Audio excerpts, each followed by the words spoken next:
어제보다 더 좋은 나는 국민일보 미션라이프에서 만드는 책 소개 유튜브입니다. 매주 한 권의 신간서적을 소개해서 기독교 신앙과 삶의 자리를 놓아드리는 그런 책 소개 프로그램입니다. 자, 이제 시작하도록 하겠습니다. 자, 오늘 소개할 책은요, 픽3입니다.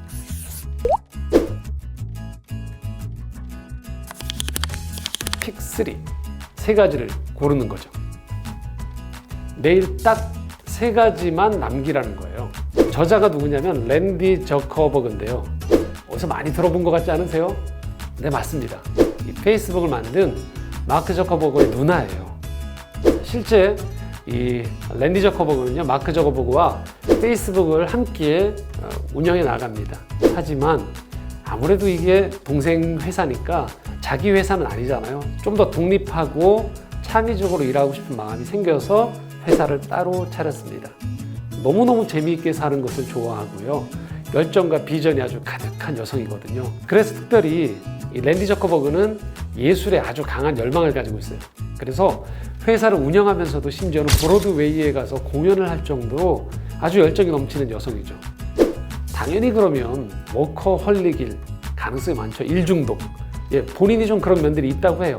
하지만 이 책을 읽다 보면 어떻게 삶의 균형을 이루면서 일, 가정, 그리고 자기 스스로가 성장하는지를 찾아갈 수 있는 책이라고 할 수 있을 것 같아요. 보통 우리가 균형 그러면 모든 것들을 공평하게 하는 것 자체에 집중하기 쉬운데요. 이 책은 그런 면에서 아주 좀 차별적입니다. 왜냐? 책 제목에 픽3, 세 가지를 고르라고 했죠? 맞습니다. 이 책에서는요, 모든 것들을 동시에 다 잘하려고 하지 말고 하루에 세 가지만 집중하라고 이야기합니다. 자, 이것을 이 책에서는요, 시소 타기라고 얘기해요. 우리가 시소를 타면 한 곳에 이렇게 내려갈 수밖에 없잖아요. 그런 것처럼 시소 타듯이 한 곳에 집중해서 일들을 이뤄나가는 게 훨씬 중요하다는 얘기를 하거든요. 그러면 과연 우리가 하루에 세 가지 중에 뭐를 선택해야 되는가에 대한 이야기를 펼치면서 상세하게 이것들을 안내하는데요. 일단 5가지가 우리 인생에 아주 중요한 요소다라고 소개하고 있습니다. 이 5가지는요, 일, 수면, 잠자는 거죠. 그리고 가족, 건강, 친구입니다. 일은 무조건 직장에 나가서 하는 일만 의미하지 않고요. 인풋, 그리고 아웃풋을 창조하는 모든 활동을 말하고요. 수면은 우리가 잘 아는 잠자는 거죠. 하루에 30%를 차지하는 이 수면을 절대 놓쳐서는 안 된다는 것이고요. 세 번째는요, 가족이에요. 태어난 가족, 또 살아가면서 내가 선택하는 가족까지 포함해서 이 가족이 세 번째 영역이고요. 네 번째는요, 건강입니다. 이 폭넓은 의미에서의 자기관리를 의미해요. 신체적인 것, 정신적인 것, 그리고 감정까지 포함해서 이 건강이 네 번째 요소고요. 마지막 5번째는 친구예요. 단순히 대인관계에서 말하는 이 친구만을 의미하지 않고요. 일이나 가족 외에 즐거움을 주는 모든 사람, 그리고 그런 활동을 의미합니다.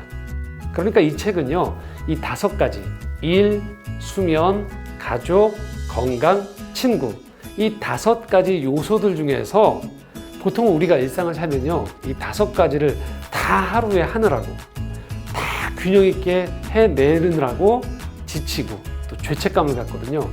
불가능하다는 거예요. 이 5가지 중에서 하루에 3가지를 선택해서 집중하라는 거예요. 그리고 나머지 2가지는 내려놔도 된다는 거예요. 그럼 어떻게 되느냐? 다음 날 또 다시 부족했던 부분들 중에서 3가지를 또 투자하는 거죠. 집중적으로. 그렇게 해서 이것들이 계속 연결되어지다 보면 궁극적으로 내 삶의 이 5가지 영역에서 균형을 잡게 되어진다라는 의미의 책입니다. 픽3에는요, 3가지 이것들을 해내기 위한 절대 규칙이 있어요. 첫 번째는요, 반드시 3개만 하라는 거예요. 우리가 하다 보면 또 불안하거든요. 그리고 또 다른 것도 그럼 흐지부지가 된다는 거예요. 반드시 3개를 하라는 거예요. 2번째는요, 두려워하지 말라는 거예요. 내일 또 다른 3가지를 선택할 수 있으니까 오늘 주어진 이 세 가지에 집중하라는 거예요. 그리고 죄책감을 가지지 말라는 거죠. 모든 걸 우린 다 잘할 수 없다는 거예요. 대신에 이 네 번째가 아주 중요해요. 선택한 이 세 가지를 탁월하게 해내라는 거예요. 온전히 몰입하지 않으면 이 책에서 이야기하는 이 픽3가 사실 의미가 없다는 거죠. 그냥 세 가지 골라놨는데 이 세 가지를 하루 동안에 대충 하면서 시간을 낭비하고 또 제대로 그 일들, 그 영역들을 감당하지 못하면 실제 이 저자가 말하는 의미에서의 픽3를 살리지 못한다는 거죠. 그리고 마지막 다섯 번째가 또 중요해요. 이걸 기록하라는 거예요. 왜 기록해야 될까요? 자기가 이것들을 어떤 것들을 세 가지를 실천했는지를 정확하게 기록하고 반성을 통해서 내 삶의 전체 큰 그림을 보면서 내가 어느 쪽에 부족한지 어떤 부분들을 더 집중할지를 보게 되어진다는 것이죠. 이것들 하나하나가 그림이 엮어지면서 결국은 삶의 큰 그림이 완성이 되어지는 쪽으로 인생의 방향을 설정하는 게 중요하다는 것이죠. 생각해 보면요, 성경에서도 누가복음 10장 41절에 예수님이 이렇게 말씀하시거든요. 마르다와 마리아가 예수님을 대접하는데 정신이 없는 마르다를 보면서 예수님이 이렇게 얘기하시잖아요. 마르다야, 몇 가지만 하든지 혹 한 가지만이라도 족하니라. 한 가지라도 네가 부엌에서 나를 위해서 만약 일을 했다라면 집중하는 것이 중요하지 않겠느냐라는 이야기죠. 결국 우리 인생에서는요, 여러분들도 많이 들어보신 얘기들이죠. 선택과 집중이 중요하다고 이야기하지만 실제 삶에서 이 선택과 집중을 실천하는 사람들은 많지 않아요. 그러다 보니까 늘 우리 마음속에서는 부담은 많은 거죠. 그런데 그 일을 하면서 한편으로는 또다시 어떤 생각이 들까요?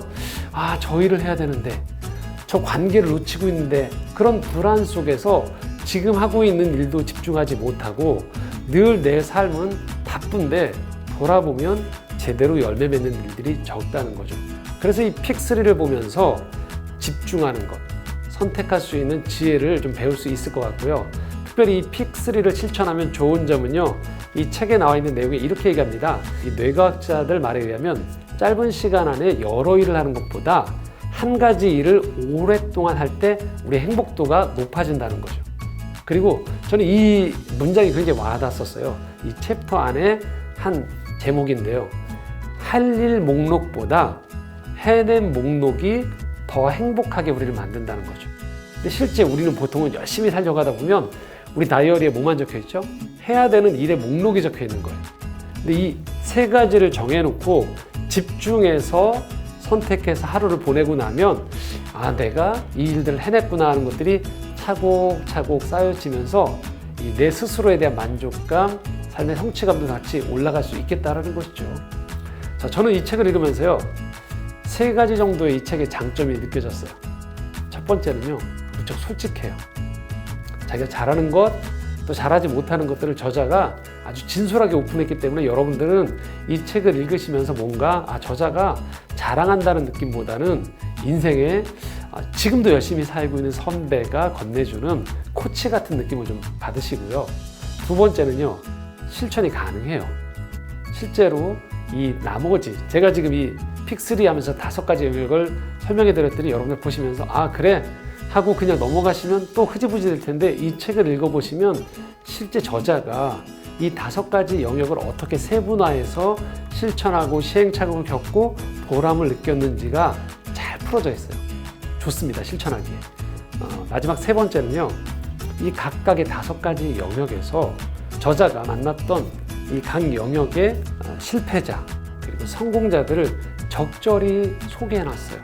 그래서 읽으시면서 여러분들이 아주 어렵게 장벽을 높게 만들어놨지 않기 때문에 술술 읽으시는 가운데에서 아, 내 삶의 선택과 집중이 이렇게 중요하겠구나라는 지혜를 배울 수 있도록 도와주는 책입니다.